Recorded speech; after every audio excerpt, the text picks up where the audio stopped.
এক পুরুষে গড়ে ধন আরেক পুরুষ খায়, পরের পুরুষ এসে দেখে খাওয়ার কিছু নাই।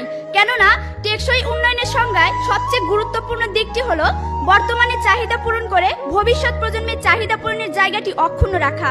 কিন্তু তাদের দেখানো অন্যান্য প্রেসক্রিপশনে এ বিষয়ে সুনির্দিষ্ট কোনো দিক নির্দেশনা নেই। বলা হয়ে থাকে, কৃষক বাঁচলে বাঁচবে দেশ, হবে সোনার বাংলাদেশ। মাননীয় মডারেটর, এখনো দেশের অধিকাংশ মানুষ কৃষিকে আঁকড়ে ধরে জীবিকা নির্বাহ করছে। কিন্তু কথা হলো, দেশের এই সিংহভাগ কৃষিজীবী মানুষকে মানসম্মত শিক্ষায় শিক্ষিত ও কৃষিজ্ঞানে প্রশিক্ষিত করে গড়ে তুলতে না পারলে একদিকে যেমন কৃষি উৎপাদন বৃদ্ধি করা সম্ভব হবে না, অন্যদিকে অপরিকল্পিতভাবে রাসায়নিক সার ও কীটনাশক ব্যবহার করায় প্রাকৃতিক পরিবেশ ও জীববৈচিত্র্য চরমভাবে ধ্বংস হয়ে যাবে, যা টেকসই উন্নয়নে বড় বাধা। তাই আমাদের বক্তব্য হলো, মাননীয় মডারেটর, কৃষিজ উৎপাদন বৃদ্ধি ও প্রাকৃতিক বিপর্যয় রোধ করে টেকসই উন্নয়ন নিশ্চিত করতে শিক্ষা খাতে আরো বেশি বিনিয়োগ করে শিক্ষা ব্যবস্থায় কিছু কৃষি বান্ধব পদক্ষেপ গ্রহণ করতে হবে। আর সেই পদক্ষেপগুলো হলো: 1. কৃষি গবেষণায় বরাদ্দ বাড়াতে হবে। 2. কৃষি শিক্ষার প্রসারে আরো বেশি কৃষি বিশ্ববিদ্যালয় স্থাপন করতে হবে। এবং 3. কৃষকদেরকে প্রশিক্ষণের আওতায় এনে প্রশিক্ষিত জনশক্তি হিসেবে গড়ে তুলতে হবে। আর তার জন্য শিক্ষা ক্ষেত্রে অধিক বিনিয়োগের কোনো বিকল্প নেই। লক্ষ্য করুন প্রতিপক্ষ, সাম্প্রতিক সময়ে বিশ্ব ব্যাংকের এক জরিপে দেখা গেছে বাংলাদেশের মোট জনসংখ্যার 70% বয়স 32 বছরের নিচে, যাকে বলা হয় ডেমোগ্রাফিক ডিভিডেন্ড। মাননীয় মডারেটর, আমরা বিশ্বাস করি ডেমোগ্রাফিক ডিভিডেন্ডে এই সুবিধা ভোগ করে আমরা খুব দ্রুত উন্নত দেশে পরিণত হব এবং দারিদ্র্যের হারও হয়তো সাময়িকভাবে কমবে। কিন্তু মাননীয় মডারেটর, আমাদের পরবর্তী প্রজন্ম যদি সেই অর্জন ধরে রাখতে না পারে, তাহলে সবকিছু অর্থহীন হয়ে পড়বে, যেমনটি হয়েছে নাইজেরিয়ায়। অথচ মাননীয় মডারেটর, আমরা যদি সিঙ্গাপুর কিংবা মালয়েশিয়ার কাছ থেকে শিক্ষা নিয়ে শিক্ষা খাতে অধিক বিনিয়োগ নিশ্চিত করতে পারি, তাহলে মানসম্মত শিক্ষা ও প্রশিক্ষণের মাধ্যমে দক্ষ জনসম্পদ তৈরি হবে এবং অর্জিত হবে টেকসই উন্নয়ন। প্রতিপক্ষ, আপনারা যদি উন্নয়ন ও টেকসই উন্নয়নের মধ্যে পার্থক্য না খুঁজে শুধু আর্থিক উন্নয়নের স্বপ্ন দেখেন, তাহলে তা হবে বোকার স্বর্গে বসবাস করার মতোই বোকামি। মাননীয় মডারেটর, এবার আমি দেখে যাব শিক্ষাক্ষেত্রে বিনিয়োগের সুফলটা কি। লক্ষ্য করুন প্রতিপক্ষ, শিক্ষা এমন একটি খাত যার কাজ হলো দক্ষ জনশক্তি গড়ে তুলে পুঁজির সঞ্চালন ঘটানো। এ প্রসঙ্গে নোবেল বিজয়ী অর্থনীতিবিদ আর্থার শুলজ বলেছেন, প্রাথমিক শিক্ষায় বিনিয়োগ করা সম্পদের সুফল ফেরত আসে 35%, মাধ্যমিক শিক্ষায় 20% এবং উচ্চশিক্ষায় ফেরত আসে 11%। তাছাড়া বিভিন্ন ধরনের বিনিয়োগের মাধ্যমে দক্ষ জনসম্পদ গড়ে তোলা যায়, যাকে বলা হয় রিটার্ন অন ইনভেস্টমেন্ট। মাননীয় মডারেটর, আমাদের দেখানো শিক্ষাক্ষেত্রে বিনিয়োগ যখন বর্তমানের পাশাপাশি ভবিষ্যতের নিরাপত্তা নিশ্চিত করছে, তখন প্রতিপক্ষ কেবল বিতর্কের খাতিরে আমাদের বক্তব্যে বিরোধিতা করছেন। প্রতিপক্ষ, দয়া করে টেকসই উন্নয়নে এমন একটি খাত দেখিয়ে যাবেন যে খাতের উন্নয়নে মানসম্মত শিক্ষার প্রয়োজন নেই।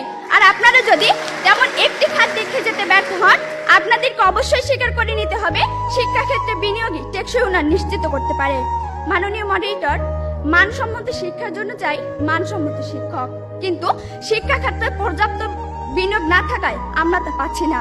কেননা শিক্ষকদের বেতন কম হওয়ায় তুলনামূলক মেধাবীরা এই মহান পেশা বেছে নিচ্ছে না। শিক্ষকদের বেতন শুধু কমই নয় মাননীয় মডারেটর, রাষ্ট্রীয়ভাবে তাদের সাথে অবিচার করা হচ্ছে। মাননীয় মডারেটর, একজন শিক্ষকের সন্তান হিসেবে তাদের অসহায়ত্ব রোজই দেখতে হয় খুব কাছ থেকে। মাননীয় মডারেটর, গত ঈদে আমি যখন একটি ভালো পোশাকের জন্য কান্নাকাটি করছিলাম, তখন বাবা আমার হাতে কাগজ কলম ধরিয়ে দিলেন, আমার দিকে ছুড়ে দিলেন একটি গাণিতিক প্রশ্ন। একজন দিনমজুরের দৈনিক আয় 300 টাকা হলে মাসে তিনি কত টাকা আয় করেন?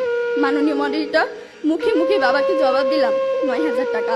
বাবা আমার কাঁধে হাত রাখলেন, চুলের মাঝে হালতো বিলি কেটে বললেন, মা রে, তোর এই বাবা হাই স্কুলের শিক্ষক হিসেবে মাসে 8000 টাকা বেতন পায়। আমি কোনো প্রশ্ন করতে পারিনি বাবাকে, লজ্জায় বাবার মাথাটা নিচু হয়েছিল। পৌরত্বের দ্বার প্রান্তে দাঁড়ানো বাবার বয়সী চোখ হতে খসে পড়ে জল। জানি না মাননীয় মডারেটর, আমার বাবার বয়সী চোখ থেকে খসে পড়া জল শিক্ষার মানকে কতটা টেনে তোলার যোগ্যতা রাখে।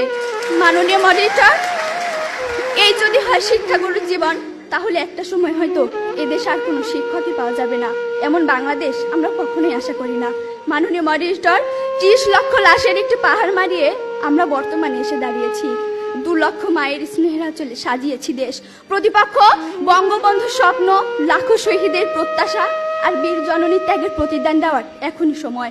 আর তার জন্য চাই শিক্ষাক্ষেত্রে অধিক বিনিয়োগের মাধ্যমে টেকসই উন্নয়ন নিশ্চিত করা। ধন্যবাদ মাননীয় মডারেটর, ধন্যবাদ সবাইকে। অথচ তিনি হয়তো ভুলেই গিয়েছিলেন যুক্তিতেই মিলবে মুক্তি, আবেগ দিয়ে নয়।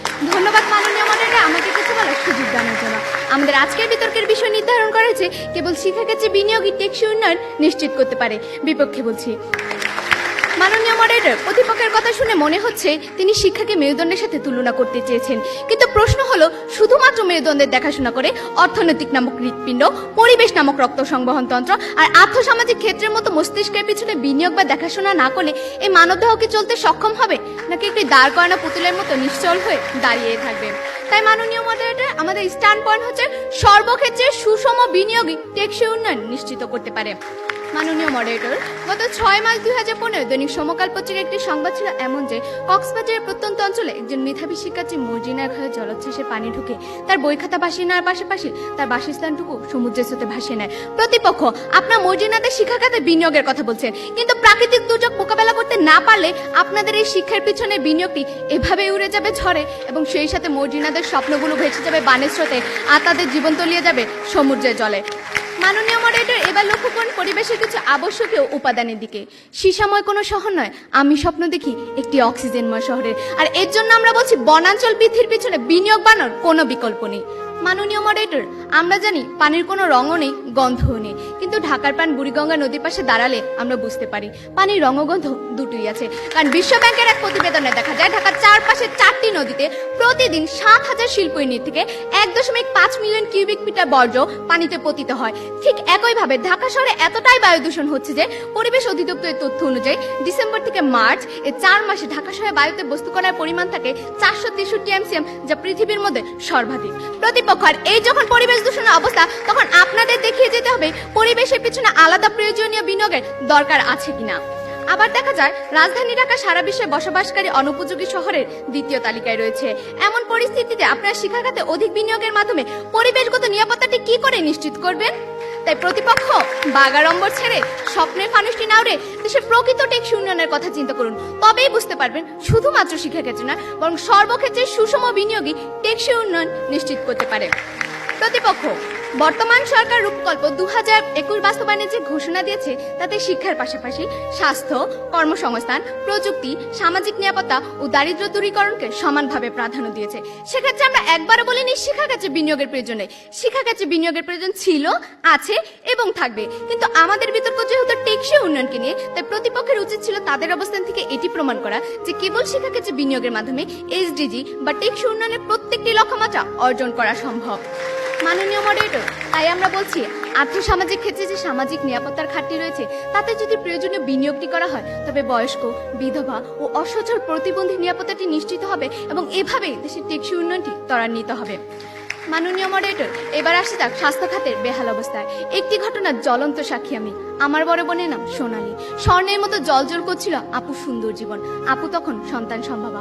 শ্রাবণ মাসে অঝোর ধারা ঝরছিল বৃষ্টি। এমনই এক শ্রাবণের রাতে আপুর প্রসব বেদনা তীব্র থেকে তীব্রতর হলো। আপুকে নিয়ে আমরা ছুটলাম ইউনিয়ন পরিষদের স্বাস্থ্য সেবা কেন্দ্রে। সেখানে যাওয়ার পর ডাক্তার বললেন তখনই অপারেশন করতে হবে, কিন্তু সে হাসপাতালে ছিল না কোনো অপারেশনের যন্ত্রপাতি। ফলে আপুর বাচ্চাটি মারা গেল। আপুর তীব্র চিৎকারে ভারী হয়ে উঠেছিল সেদিনের শ্রাবণের আকাশ। আর এমন নির্মম ঘটনা বাংলাদেশে প্রতিনিয়তই ঘটে চলেছে। আর এর জন্য তাই একমাত্র স্বাস্থ্য খাতে প্রয়োজনীয় বিনিয়োগের অভাব।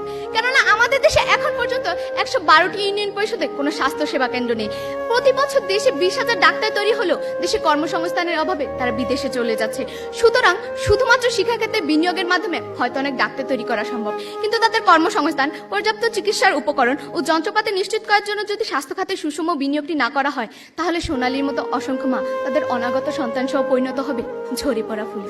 তাই মাননীয় মডারেটর, সবশেষে বলতে চাই, আমি টেকসই উন্নয়নের ফুলটি ফোটাতে চাই, কিন্তু শিক্ষাকে বাদ দিয়ে নয়। শিক্ষক সেই ফুলের একটি পাপড়ি, আর বাকি পাপড়িগুলো হোক অর্থনৈতিক, পরিবেশগত ও সামাজিক নিরাপত্তার ঘাঁটি। ধন্যবাদ মাননীয় মডারেটর, ধন্যবাদ সবাইকে।